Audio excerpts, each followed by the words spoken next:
Welcome to Infidelity Tales Lab. We're grateful you've chosen to join us today. Tell us, which part of the world are you watching from? Big city? Small town? Country? We'd love to know. Now, let's dive into today's story. Chapter 1. Invisible Cracks. Vincent Russo stared at the financial report on his laptop, the blue light illuminating his weathered face in the darkness of his home office. At 45, he'd built Russo Developments from nothing into one of Boston's premier real estate companies. Behind him on the wall hung framed photos from groundbreaking ceremonies. Vincent shaking hands with mayors, senators, and business partners. Success surrounded him like a fortress, yet within his own home, he felt like an unwelcome guest. The door creaked open. His wife Naomi stood in the doorway, her blonde hair perfectly styled despite the late hour.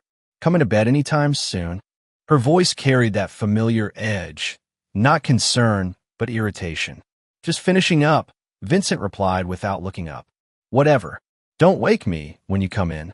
The door closed with unnecessary force.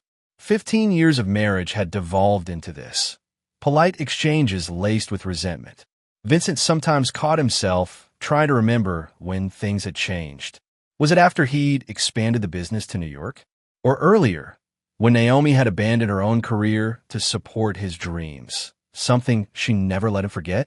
Their daughter Melanie had graduated high school last year and now attended UCLA, 3,000 miles away. Vincent suspected the distance was deliberate. Mel had always been her mother's daughter, mimicking Naomi's dismissive attitude toward him. During her childhood, he'd missed recitals and games while building his company. By the time he could afford to be present, she'd already decided he wasn't worth her attention. Vincent closed his laptop and pulled out the small notebook he kept hidden between law books on his shelf. Inside were observations he'd been collecting for months. Dates, times, conversations, unexplained absences. Something wasn't right in his household, and Vincent, ever the methodical businessman, had begun gathering data. His phone buzzed. A text from his oldest friend, Drew Powell. "Just saw Naomi at Caldera with some suit. Thought you should know." Vincent placed the phone down carefully. Caldera was an upscale restaurant downtown, not somewhere one accidentally ended up on a Tuesday night. He added this information to his notebook alongside other entries. February 18th, Naomi Yoga Retreat Weekend. Called Studio, no retreat scheduled. March 24th, new diamond earrings. Claims had them forever. April 2nd, password changed on personal phone. He flipped to a new page and wrote, May 10th, dinner at Caldera with unknown man. Vincent didn't slam his fist or throw things. He simply closed the notebook and returned it to its hiding place. In business, he'd learned that emotional reactions cost you leverage. Instead, he walked to the bedroom where Naomi pretended to sleep, her breathing too measured to be genuine. He opened their shared closet, where his modest section contrasted with her expansive collection. Vincent ran his fingers along the sleeve of an unfamiliar garment, a man's cashmere sweater, size large. Too big for Vincent's medium frame. Quietly, he took a single thread from the sleeve before returning it exactly as he'd found it. Tomorrow was Naomi's birthday. She'd made elaborate plans without consulting him. Vincent had something planned too, though not what she expected. 15 years of marriage had taught him patience, and his business rivals could attest. Vincent Russo's patience was terrifying when finally exhausted. Chapter 2. The Birthday Charade. The lake house gleamed against the afternoon sun, a modern architectural masterpiece of glass and steel perched on the shore of Lake Winnipesaukee. Vincent stood on the expansive deck, champagne flute in hand, watching guests arrive by boat and luxury cars. Naomi's 50th birthday celebration was in full swing, orchestrated entirely without his input. "Impressive place," remarked Preston Wells, Vincent's VP of operations. "Must have cost a fortune to rent for the weekend." "Surprisingly, I wouldn't know," Vincent replied, his tone neutral.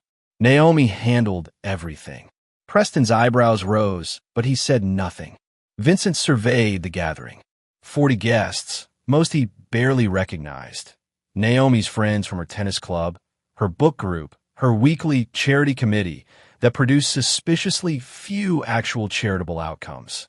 The private chef prepared gourmet appetizers while a bartender mixed signature cocktails. A string quartet played softly near the infinity pool. His daughter Melanie arrived fashionably late, her boyfriend in tow, a film student with carefully cultivated stubble. She air-kissed Vincent's cheek without making eye contact. "Happy birthday to Mom," she said. "Did you at least get her something decent this year?" The casual cruelty wasn't new. Vincent smiled tightly. "I think she'll remember my gift for quite some time." Melanie rolled her eyes and moved toward the bar. Vincent watched as she immediately gravitated to a tall man in his early 50s with salt and pepper hair and an expensive watch. They embraced with familiar warmth. The man, Gregory Pearson, according to Vincent's research, was supposedly Naomi's tennis instructor, though Vincent had discovered he actually managed several investment properties that competed directly with Russo Developments. Vincent took out his phone and discreetly photographed their interaction. The way Pearson's hand lingered too long on Melanie's back, the conspiratorial smiles they exchanged with Naomi when she joined them. More data for the collection. As sunset approached, Naomi clinked her glass for attention. "Thank you all for coming to celebrate with me. Life begins at 50, they say, and I intend to make this new chapter extraordinary." Her eyes deliberately avoided Vincent's. "I'm surrounded by the people who truly matter to me." The crowd applauded. Vincent did too, noting who nodded knowingly during her speech. Later, as the cake was being served, Naomi approached Vincent with a small box and card, handing them over with cameras watching. "From me and Mel," she said loudly. Vincent opened the box to find a store-bought cupcake with a single candle. The card read simply, "Maybe next year we'll find something that suits you." N.M. The guests around them shifted uncomfortably. Someone coughed. Vincent's face remained impassive as he slipped the card into his pocket. "Don't you have anything to say, Dad?" Melanie asked, her voice carrying across the suddenly quiet deck.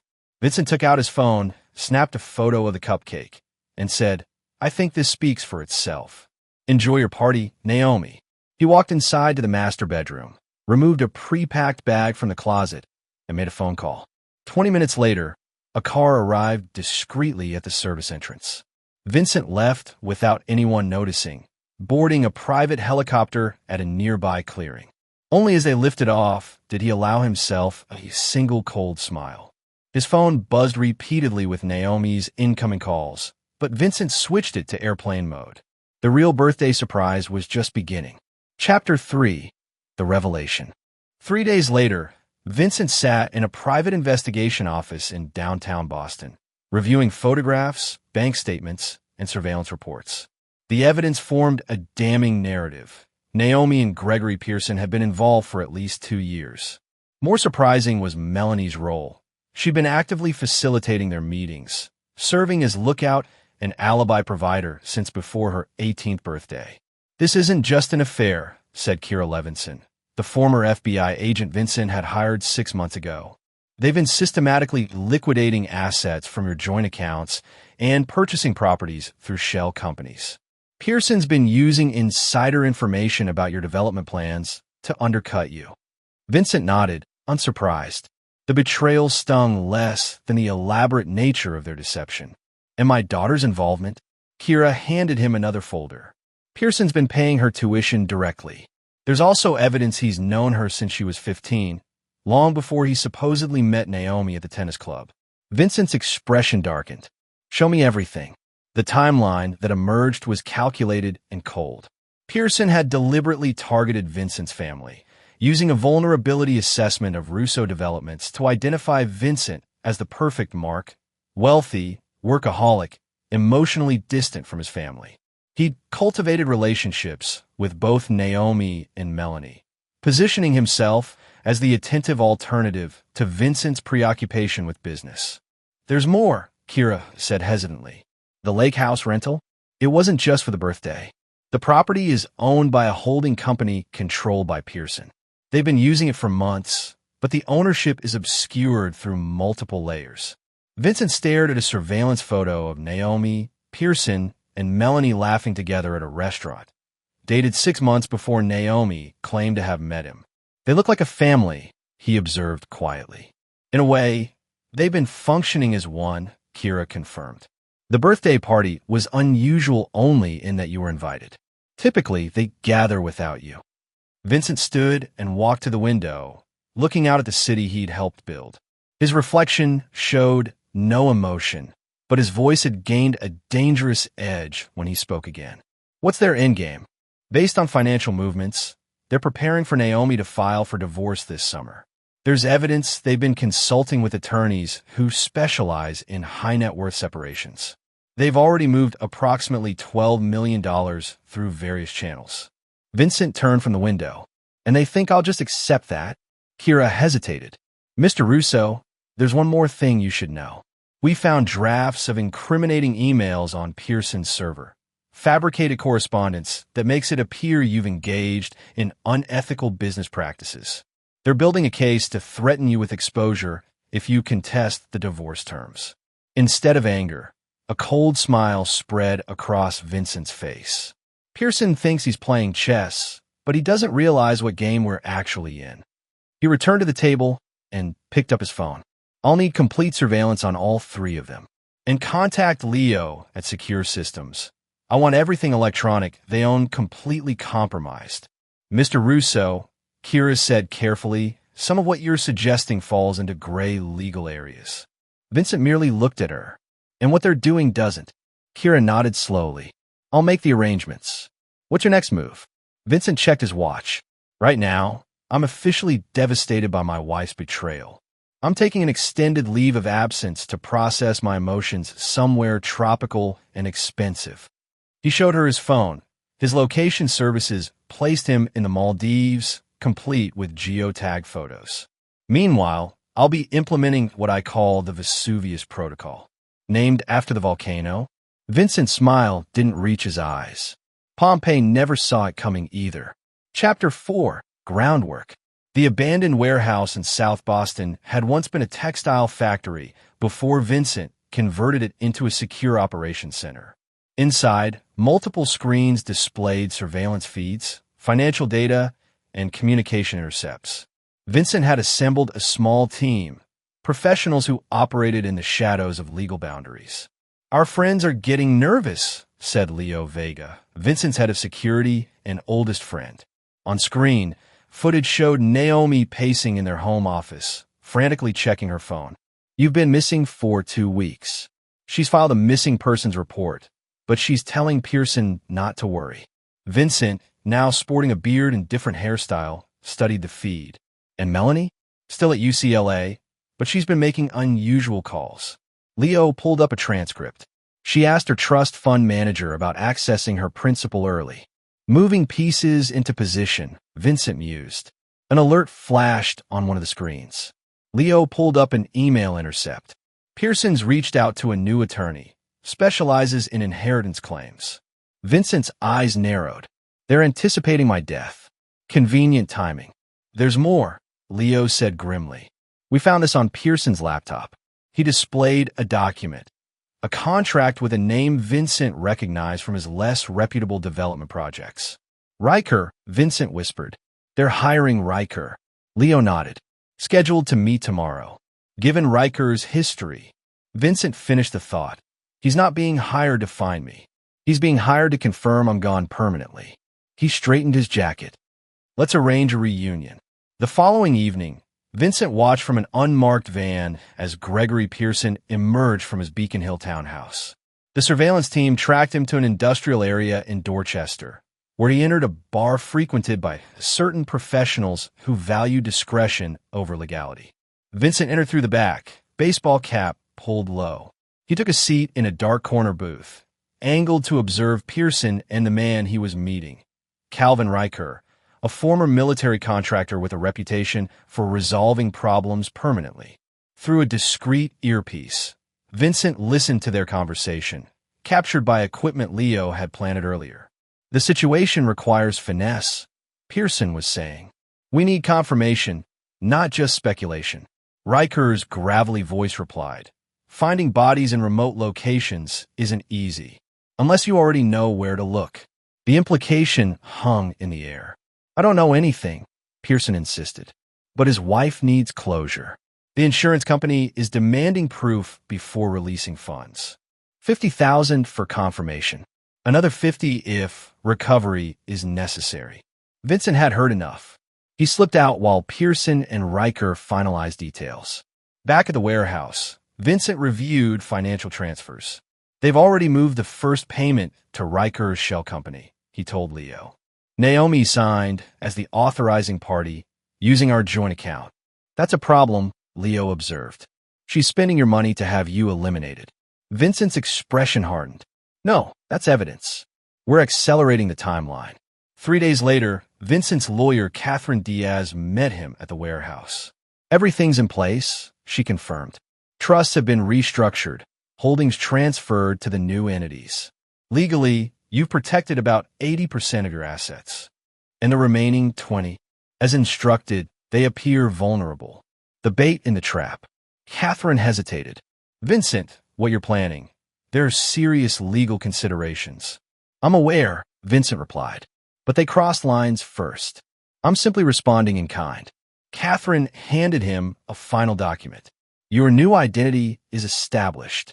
Lucas Veron now exists on paper, complete with passport, credit history, and business interests. Vincent signed the document. Lucas is just a contingency. If everything goes according to plan, Vincent Russo will rise from the dead quite dramatically. And if it doesn't, Vincent's smile was chilling. Then Lucas Veron will finish what Vincent started. Chapter 5. Dominoes in Motion. The news broke on a Tuesday morning. Boston developer's yacht found abandoned off Florida coast. Vincent watched from his secure location as the story spread across news outlets. His clothes and identification had been discovered on board, along with signs of a struggle.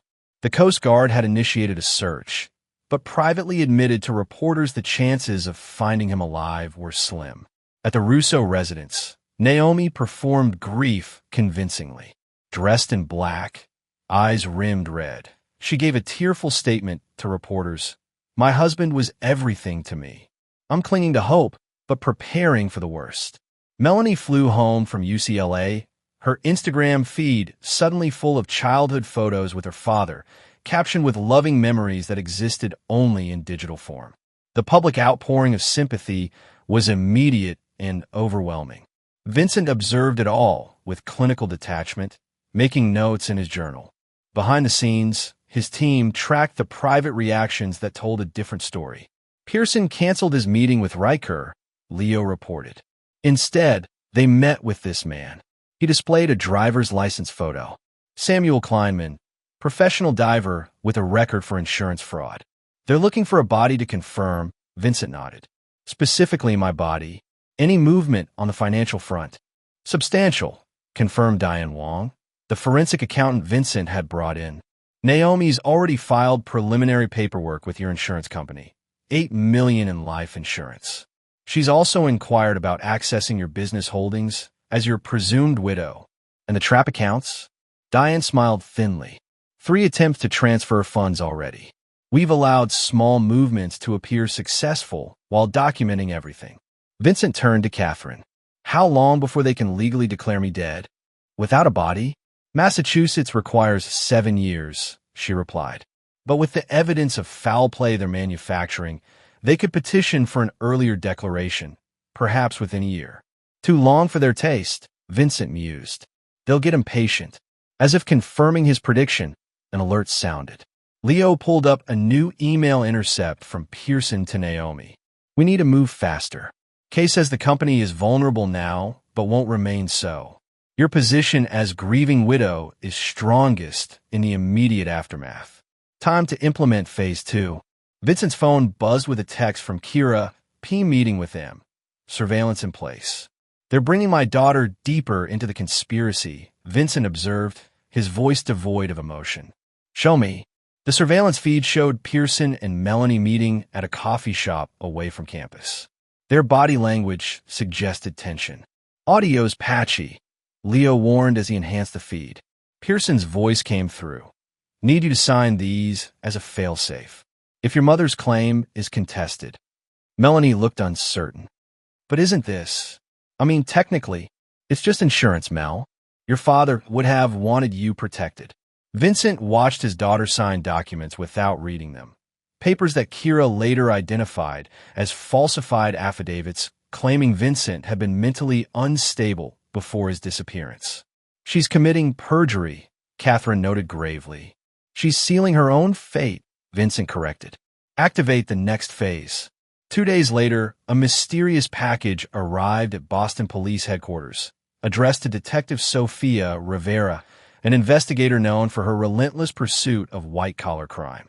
The package contained selected financial records, surveillance photos, and transcripts suggesting a conspiracy between Naomi Russo, Gregory Pearson, and hired associates to eliminate Vincent Russo for financial gain. Detective Rivera, who had previously investigated Pearson for suspected connections to organized crime, immediately opened a preliminary investigation. Surveillance was established on Naomi and Pearson, their communications monitored through official channels. Simultaneously, Vincent's banking partners received anonymous evidence of fraudulent attempts to access company assets, triggering automatic security protocols that froze certain accounts pending investigation. The dominoes had been set in motion. Now Vincent waited for the inevitable missteps that pressure would create. They'll panic, he told his team. When people panic, they make mistakes. The first mistake came sooner than expected. Pearson made a late-night visit to Naomi at the Russo home, unaware of the newly installed police surveillance. Their heated conversation, captured by directional microphones, included damning statements. "We need that insurance money now," Pearson insisted. "Kleinman's found nothing, but he's willing to find evidence for another $50,000. "I can't access that much with the accounts frozen," Naomi argued. "We need to wait until—" "We don't have time. The detective is asking questions about the yacht. If they look too closely—" Vincent smiled coldly as he reviewed the transcript. "Detective Rivera is earning her anonymous tip," he remarked to Leo. "Time to introduce the wild card." Chapter 6, The Ghost Returns. Calvin Riker sat alone in his Spartan apartment, cleaning his service weapon, a ritual that calmed his thoughts. His phone vibrated with an unknown number. Against his better judgment, he answered. "Mr. Riker," said a distorted voice. "I understand you've been hired to find Vincent Russo." Riker's training kicked in. He remained silent, reaching for his backup piece. "Don't bother with the gun under your cushion," the voice continued. "This is a courtesy call, not a threat. Check your email." Riker's laptop pinged with a new message containing surveillance photos of his recent meeting with Pearson, financial records of payments, and, most disturbingly, images of Riker entering his supposedly secure apartment building. "What do you want?" Riker finally asked. "Information," the voice replied. "Pearson hired you to confirm Russo's death. What weren't you told?" "Nothing relevant." "Think carefully, Mr. Riker. You're a middleman in a conspiracy that's unraveling. When it does, everyone involved becomes expendable." Riker considered his options. Pearson asked specifically about methods to confirm death without recovery. Mentioned insurance requirements. Seemed unusually knowledgeable about forensic identification procedures. And the wife. Never met her. Pearson claimed she was too distraught. Final question. Did they inquire about your other services? Riker hesitated before answering truthfully. Pearson asked hypothetically about removing obstacles. Specifically, removing obstacles who might contest insurance claims. "Thank you for your honesty, Mr. Riker. Your payment for this conversation has been transferred to your Cayman account. I suggest using it to take an extended vacation." Immediately, the line went dead. Riker checked his offshore account, finding a deposit of $100,000. Within an hour, he was headed to the airport. Detective Sophia Rivera reviewed the surveillance transcripts with growing certainty. The case against Naomi Russo and Gregory Pearson was building, but still circumstantial. She needed something definitive to justify arrests. Her phone rang, a blocked number. "Detective Rivera," said a voice she didn't recognize. "Regarding the Russo investigation, there's a storage unit registered to Gregory Pearson at Boston Harbor Secure Storage, Unit 447. The access code is 8219. You'll find what you need." "Who is this?" Rivera demanded, but the caller had already disconnected. Following procedure, Rivera obtained an emergency warrant and led a team to the storage facility. Inside Unit 447, they discovered physical evidence connecting Pearson to Samuel Kleinman, financial documents showing planned transfers of Vincent Russo's assets, and, most damning, a handbook on falsifying maritime accident evidence. Rivera immediately ordered the detention of Naomi Russo and Gregory Pearson for questioning. Vincent watched the arrests unfold through surveillance footage. Naomi's shock appeared genuine as officers led her from the house in handcuffs. Pearson, detained at his office, maintained composure until officers mentioned the storage unit. Then his expression crumbled into panic. "They've been separated for questioning," Leo reported. Pearson's already asked for immunity in exchange for information. And Melanie? Currently unaware. She's scheduled to fly home tomorrow for a memorial service Naomi had planned. Vincent closed his notebook. Perfect timing. Notify Catherine to proceed with the emergency injunction on all accounts and properties. And tell Kira to deliver the final package to Rivera. "Are you sure about this next part?" Leo asked. "Once it's done, it's necessary," Vincent replied firmly. "They decided our relationship meant nothing. Now, they'll learn what that truly means." The next morning, as Melanie Russo boarded her flight to Boston, news alerts lit up her phone. Boston police arrest widow in suspected murder conspiracy and business partner implicated in developer's disappearance. By the time her plane landed, her mother had been formally charged with conspiracy to commit murder, fraud, and embezzlement. Gregory Pearson, seeking leniency, had provided authorities with evidence implicating both Naomi and, peripherally, Melanie herself. As she exited the jetway, 2 officers waited to escort her directly to police headquarters for questioning. The carefully constructed plan was collapsing around them, precisely as Vincent had designed it to. Chapter 7. The Vanishing Point. Melanie Russo sat in the interrogation room, her designer clothes and confident demeanor increasingly at odds with her deteriorating situation. Detective Rivera had been questioning her for 3 hours, methodically presenting evidence of her involvement in her father's financial exploitation. "These signatures," Rivera said, sliding documents across the table, "appear on transfer authorizations moving funds from your father's accounts. Forensic analysis confirms they're your handwriting." "I signed what my mother asked me to sign," Melanie insisted. "That's not a crime." "And these?" Rivera produced the affidavits Melanie had signed for Pearson. "Statements claiming your father was mentally unstable and suicidal before his disappearance, directly contradicting his physician's reports and business associates' testimony." Melanie's confidence wavered. "Greg said it was to protect Mom's interests if there were insurance questions." "Mr. Pearson has provided us with quite a different account," Rivera replied. "He claims you were fully aware of the plan to declare your father dead for financial gain." "He's lying. I didn't know anything about." Rivera interrupted by playing a recording, Melanie's own voice from a phone conversation with Pearson. "Once Dad's officially gone, we can finally move forward with everything we've planned." Melanie's face drained of color. "That's not what I meant. You're taking out of context." "Then please provide the context." As Melanie struggled to explain, Rivera's phone buzzed. She stepped outside briefly, returning with a new file. "Ms. Russo, we've just received evidence that you accessed your father's personal email accounts 3 months before his disappearance, forwarding confidential business information to Mr. Pearson." Melanie finally requested an attorney. From his command center, Vincent watched his daughter's interrogation with a face carved from stone. When she asked for a lawyer, he switched feeds to Naomi's holding cell, where his wife sat with tear-streaked makeup, whispering frantically with her defense attorney. "The DA is offering a plea deal to Pearson," Leo reported. 10 years instead of 25 if he testifies against Naomi as the primary conspirator. "And he'll take it," Vincent predicted. Pearson's always been practical. Naomi's attorney is seeking bail. Hearing scheduled for tomorrow morning. Vincent nodded. Everything proceeds as expected. "What's the media coverage?" Leo pulled up news reports. The story had exploded across national outlets. Love triangle led to murder plot, and developer's wife charged in death conspiracy dominated headlines. Vincent's reputation was being portrayed sympathetically. The hardworking business leader betrayed by those closest to him. Financial impact? Vincent asked. Diane consulted her tablet. Russo Development stock initially dropped 12% on news of her disappearance, but has rebounded 8% since the arrests. The board has appointed Preston Wells as interim CEO, as your contingency plan directed. And the special transfers?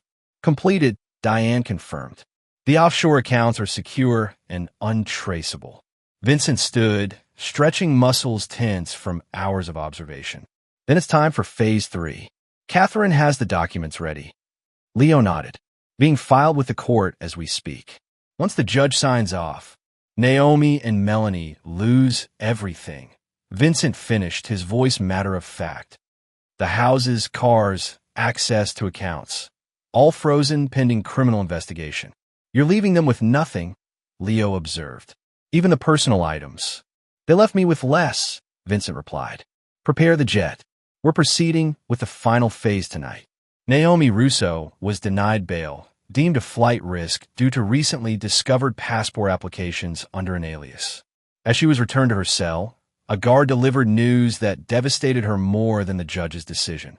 An emergency injunction had been granted freezing all assets pending investigation, including items claimed as personal property. Simultaneously, Melanie was released on bail, but discovered her credit cards declined when she attempted to book a hotel room. Her access to both her trust fund and personal accounts had been suspended by court order. The family home was sealed as a potential crime scene. With nowhere to go and no financial resources, Melanie was forced to contact her boyfriend's parents, humiliatingly asking for temporary lodging and a loan. They agreed reluctantly, having seen the news reports. Hours later, as Melanie sat in their guest room, making desperate calls to friends who suddenly wouldn't answer, her phone received an anonymous text. Look out your window. She approached cautiously, peering through the blinds to the street below. A black SUV was parked directly opposite. Though she couldn't see the driver clearly, something about the silhouette seemed hauntingly familiar. Her phone buzzed again. You should have checked the cupcake more carefully. Some birthday gifts take time to unwrap. The message came from an unknown number, but Melanie felt a chill of recognition. She ran outside, heedless of safety, but the SUV was already pulling away. In the dim streetlight, she caught a glimpse of the driver, a face she believed she would never see again. Her father was alive. Chapter 8. The Confrontation. The Boston Federal Courthouse buzzed with activity as journalists and spectators filled the hallways. The preliminary hearing for Naomi Russo had drawn nationwide attention, a tale of greed, betrayal, and presumed murder that captivated the public imagination. Detective Rivera escorted Naomi, now dressed in standard-issue prison clothing, her designer polish faded after weeks in detention. Gregory Pearson had already accepted his plea deal, agreeing to testify against her. Melanie sat in the back row, unwelcomed by either side, her once privileged life reduced to borrowed clothes and borrowed housing. As proceedings were about to begin, the courtroom doors opened. Conversation died instantly as Vincent Russo walked in, very much alive and impeccably dressed. Gasps and murmurs filled the room. Naomi collapsed against her attorney, while Melanie froze in her seat, face ashen. Judge Marilyn Watkins banged her gavel repeatedly. Order. I will have order or clear this courtroom. When silence finally fell, Vincent took a seat directly behind the prosecution table. The district attorney, recovering from his own shock, requested an immediate recess to confer with the surprise witness. Judge Watkins granted 30 minutes. In a private conference room, Vincent faced Detective Rivera and District Attorney Harmon. Your timing is theatrical, Mr. Russo, Harmon observed dryly. Care to explain why you've let a murder investigation proceed when you're clearly not murdered? Vincent smiled coldly. I was never officially declared dead, counselor. I simply took an unannounced sabbatical while gathering evidence. Evidence you apparently shared anonymously rather than coming forward, Rivera noted. For my safety, Vincent replied smoothly. Given that my wife and her lover had already paid someone to confirm my death, caution seemed prudent. He placed a flash drive on the table. This contains everything: financial records, surveillance footage, recorded conversations. Enough to convict Naomi and Pearson of conspiracy to commit insurance fraud, embezzlement, corporate espionage, and attempted murder. Harmon examined the drive. And your daughter's involvement? Vincent's expression hardened. Melanie made her choices. The evidence speaks for itself. What exactly do you want, Mr. Russo? Rivera asked directly. Justice, Vincent answered, complete and uncompromising. When court reconvened, the charges were amended. Naomi now faced counts of conspiracy to commit fraud and attempted theft, rather than murder conspiracy. Pearson's plea agreement remained in place, with his testimony now focusing on the financial crimes. Vincent took the stand, his testimony devastating in its methodical detail.